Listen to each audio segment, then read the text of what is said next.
Kamu kentut ya?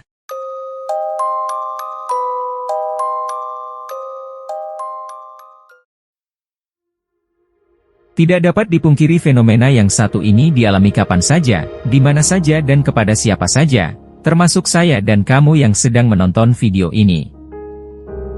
Karena terjadi pada siapa saja, maka kebanyakan orang menganggap fenomena ini sesuatu yang normal-normal saja.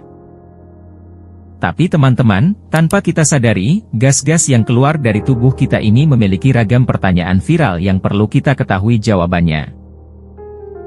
Oleh karena itu pastikan tetap stay tune di depan layar, karena hari ini Dunia Fakta akan mengajak teman-teman untuk mengulik sampai tuntas jawabannya. Jangan lupa sediakan kopi, kacang dan telur juga ya.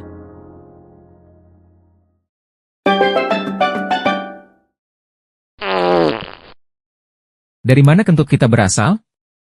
Sebelum kita mengulik jawabannya, tentu kita harus mengenal terlebih dahulu, apa itu kentut. Kentut atau dalam kesehatan dikenal dengan istilah flatus, merupakan sebuah fenomena di mana keluarnya gas yang terbentuk selama proses pencernaan dalam usus. Kemudian gas tersebut dilepaskan melalui anus. Artinya kentut kita berasal dari gas yang dihasilkan selama proses pencernaan dalam usus. Tapi, kok bisa dalam usus terdapat gas? Padahal makanan yang kita makan pun terkadang tidak bersumber gas, tapi tetap saja kita masih kentut. Jadi teman-teman ternyata ada beberapa faktor yang berkontribusi pada asal-muasal gas yang terdapat dalam usus kita sehingga kita masih tetap kentut meskipun tidak makan atau minum sesuatu yang bersumber gas. Pertama, udara yang kita telan. Saat kita makan atau minum, udara turut masuk ke saluran pencernaan. Udara ini kemudian membentuk gas oksigen dan nitrogen. Kedua, makanan yang difermentasi. Ada beberapa jenis makanan, terutama yang mengandung serat atau gula yang sulit dicerna, dapat mengalami fermentasi oleh bakteri dalam usus. Proses fermentasi ini juga dapat menghasilkan gas sebagai produk sampingan. Ketiga, minuman berkarbonasi. Minuman yang mengandung karbon dioksida, seperti minuman bersoda atau berkarbonasi, dapat menyebabkan peningkatan jumlah gas dalam sistem pencernaan dan berkontribusi pada kentut. Keempat, proses pencernaan dan metabolisme bakteri. Selama proses pencernaan berlangsung, mikroorganisme terutama bakteri, membantu dalam pemecahan makanan yang sulit dicerna. Selama proses ini, beberapa gas seperti hidrogen, metana, dan karbon dioksida dapat dihasilkan. So, satu dari keempat faktor tersebut dapat memicu keluarnya kentut. Tapi, apakah keempat faktor itu juga berperan penting dalam membentuk komposisi kentut? Ya. Seperti yang kita ketahui sebelumnya saat proses pencernaan berlangsung, mikroorganisme terutama bakteri berperan penting dalam membentuk komposisi kentut, seperti hidrogen, metana, dan karbon dioksida. Selain itu juga terdapat udara yang terabsorpsi oleh tubuh dan menghasilkan oksigen dan nitrogen. Apa itu hidrogen sulfida dan merkaptan? Apa itu juga termasuk komposisi kentut? Jawabannya setelah yang satu ini. Sekarang yang perlu kita ketahui berapa persen proporsi dari masing-masing gas ini dalam tubuh kita? Jawabannya, tidak ada takaran pasti. Proporsi dari gas-gas ini tergantung apa yang kita makan, berapa banyak udara yang tertelan, jenis bakteri dalam usus, dan berapa lama kita menahan kentut.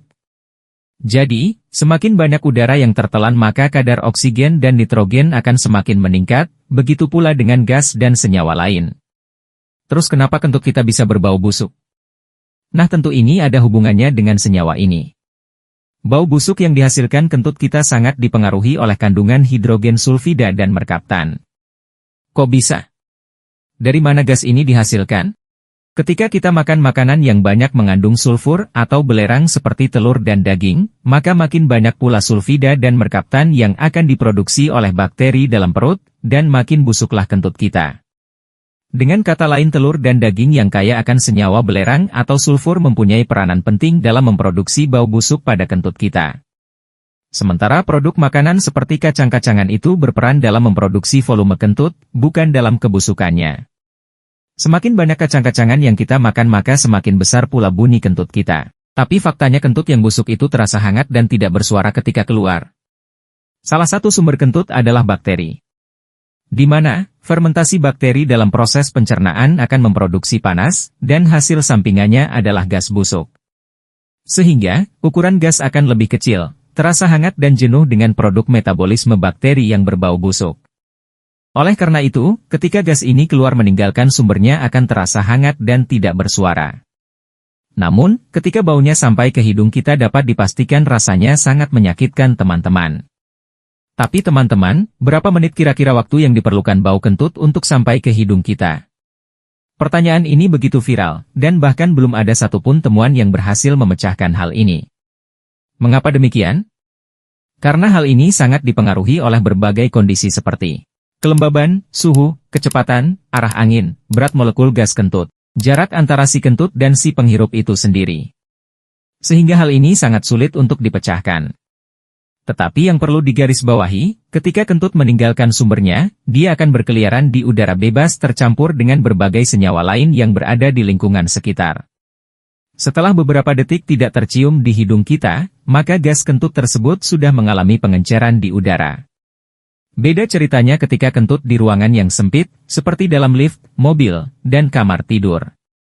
Konsentrasi gas yang dikeluarkan lebih banyak, sehingga baunya akan tinggal dalam waktu yang cukup lama. Tidak bisa kita pungkiri sebagian dari kita menganggap fenomena ini sesuatu yang bersifat tabu, apalagi di area yang cukup ramai kentutnya pasti akan ditahan dan tidak dikeluarkan. Nah, yang menjadi pertanyaan, kentutnya kemana ya? Teman-teman, ketika kita menahan kentut, gas tersebut akan bermigrasi kembali ke bagian atas menuju usus, dan pada gilirannya gas tersebut akan tetap dikeluarkan. Jadi bukan lenyap dimakan rayap, tapi hanya mengalami penundaan saja. So, kentut saja taat antrian, masa kita enggak? Sebagai penutup, apakah sifat kentut itu asam, basah, atau netral? Jangan lupa untuk berikan jawaban atau cerita kentutmu di kolom komentar. Sampai jumpa.